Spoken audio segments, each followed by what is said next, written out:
ಲಂಚ ಸ್ವೀಕಾರ ಮಾಡ್ತಾ ಇರುವಾಗಲೇ ರೆಡ್ ಹ್ಯಾಂಡ್ ಆಗಿ ಸಿಕ್ಕಿಬಿದ್ದ ಪೊಲೀಸರು. ದೂರುದಾರರ ಬಳಿ 2 ಲಕ್ಷ ಲಂಚ ಪಡೆಯುವಾಗ ಲಾಕ್ ಆಗಿದ್ದಾರೆ. ಬೆಂಗಳೂರಿನ ಈಶಾನ್ಯ ವಿಭಾಗದ ಸೈಬರ್ ಕ್ರೈಮ್ ಠಾಣಾ ಎಸಿಪಿ ಎಎಸ್ಐ ಲಾಕ್ ಆಗಿರೋದು. ಎಸಿಪಿ ತನ್ವೀರ್ ಹಾಗೂ ಎಎಸ್ಐ ಕೃಷ್ಣಮೂರ್ತಿ ಲೋಕಾಯುಕ್ತ ಅಧಿಕಾರಿಗಳ ಬಲೆಗೆ ಬಿದ್ದಿದ್ದಾರೆ. ದೂರುದಾರರ ಬಳಿ 2 ಲಕ್ಷ ರೂಪಾಯಿ ಲಂಚ ಪಡ್ಕೊಳ್ತಾ ಇದ್ರಂತೆ. ಅದೇ ಸಂದರ್ಭದಲ್ಲಿ ಲೋಕಾಯುಕ್ತ ಅಧಿಕಾರಿಗಳು ಹೋಗಿ ಅವರನ್ನ ಲಾಕ್ ಮಾಡಿಕೊಂಡಿದ್ದಾರೆ. ಪ್ರಕರಣವೊಂದರ ಸಂಬಂಧ ದೂರುದಾರರ ಬಳಿ 4 ಲಕ್ಷ ಲಂಚಕ್ಕೆ ಬೇಡಿಕೆ ಇಟ್ಟಿದ್ರಂತೆ. ಅದಕ್ಕೆ ಸಂಬಂಧಪಟ್ಟಂತೆ 2 ಲಕ್ಷ ಹಣವನ್ನ ಕೊಡ್ತಾ ಇದ್ರು ಅವರು. ಈ ಪೊಲೀಸರು ಪಡ್ಕೊಳ್ತಾ ಇದ್ರು. ಆಗನೇ ಲೋಕಾಯುಕ್ತ ಅಧಿಕಾರಿಗಳು ಎಂಟ್ರಿ ಆಗಿದ್ದಾರೆ. ಎಸಿಪಿ ತನ್ವೀರ್ ಎಎಸ್ಐ ಕೃಷ್ಣಮೂರ್ತಿಯನ್ನ ಲೋಕಾಯುಕ್ತ ಅಧಿಕಾರಿಗಳು ಬಂಧಿಸಿದ್ದಾರೆ. ಪೊಲೀಸರ ಹತ್ರ ಹೋಗಿ ದೂರು ಕೊಟ್ರೆ ನಮ್ಮ ಸಮಸ್ಯೆ ಬಗೆಹರಿಯುತ್ತೆ ಅಂತ ಜನರು ಹೋದ್ರೆ ಆ ಜನರ ಹತ್ರನೇ ಈ ರೀತಿಯಾಗಿ ಲಂಚ ಪಡಿತಾರಲ್ಲ, ಅಂತವ್ರನ್ನ ಬಲೆಗೆ ಬೀಳ್ಸೋಕೆ ಅಂತಾನೆ ಲೋಕಾಯುಕ್ತ ಅಧಿಕಾರಿಗಳು ದಿಢೀರಂತ ಎಂಟ್ರಿ ಕೊಡ್ತಾರೆ, ದಿಢೀರಂತ ದಾಳಿ ಮಾಡ್ತಾರೆ. ಈ ರೀತಿ ರೆಡ್ ಹ್ಯಾಂಡ್ ಆಗಿ ಈಗ 2 ಪೊಲೀಸರು ಸಿಕ್ಕಾಕೊಂಡಿದ್ದಾರೆ.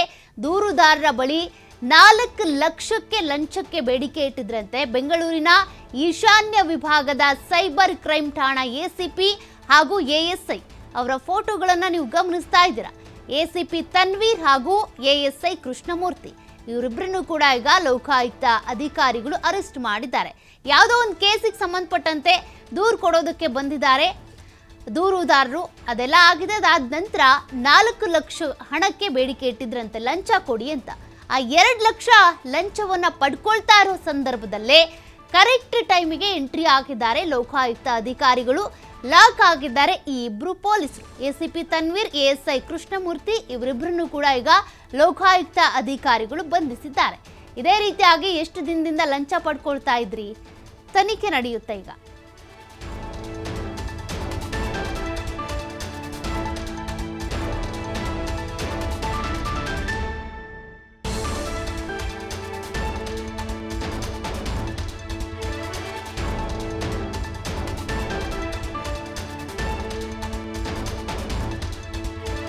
ನೋಡಿ, ಈ ರೀತಿಯಾಗಿ ಲಂಚ ಪಡ್ಕೊಳ್ತಾ ಇದ್ದಂತ ಸಂದರ್ಭದಲ್ಲೇ ಲೋಕಾಯುಕ್ತ ಅಧಿಕಾರಿಗಳು ರೆಡ್ ಹ್ಯಾಂಡ್ ಆಗಿ ಇವ್ರನ್ನ ಅರೆಸ್ಟ್ ಮಾಡಿದ್ದಾರೆ. ಬಟ್ ಈ ರೀತಿ ಅದೆಷ್ಟು ಜನರ ಹತ್ರ ಲಂಚ ಪಡ್ಕೊಳ್ತಾ ಇದ್ರು, ಅದು ಎಷ್ಟು ಕೇಸ್ಗಳು ಹೀಗೆ ಮುಚ್ಚೋಗಿದೆಯೋ, ಲಂಚ ಕೊಡ್ಲಿಲ್ಲ ಅನ್ನುವಂಥ ಕಾರಣಕ್ಕೆ, ಅದೆಲ್ಲದಕ್ಕೂ ಸಂಬಂಧಪಟ್ಟಂತೆ ಲೋಕಾಯುಕ್ತ ಅಧಿಕಾರಿಗಳೇ ಇವ್ರನ್ನ ತನಿಖೆ ಮಾಡಿ ಬಾಯಿ ಬಿಡಿಸ್ತಾರೆ.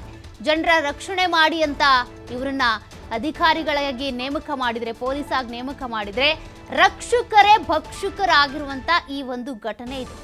ಸದ್ಯಕ್ಕೆ ಇದಕ್ಕೆ ಸಂಬಂಧಪಟ್ಟಂತೆ 2 ಕೂಡ ಅರೆಸ್ಟ್ ಆಗಿರೋದು. ಕೆಲಸ ಕೂಡ ಕಳ್ಕೊಳ್ತಾರೆ ಇದೇ ರೀತಿ ಮಾಡ್ತಾ ಇದ್ರೆ.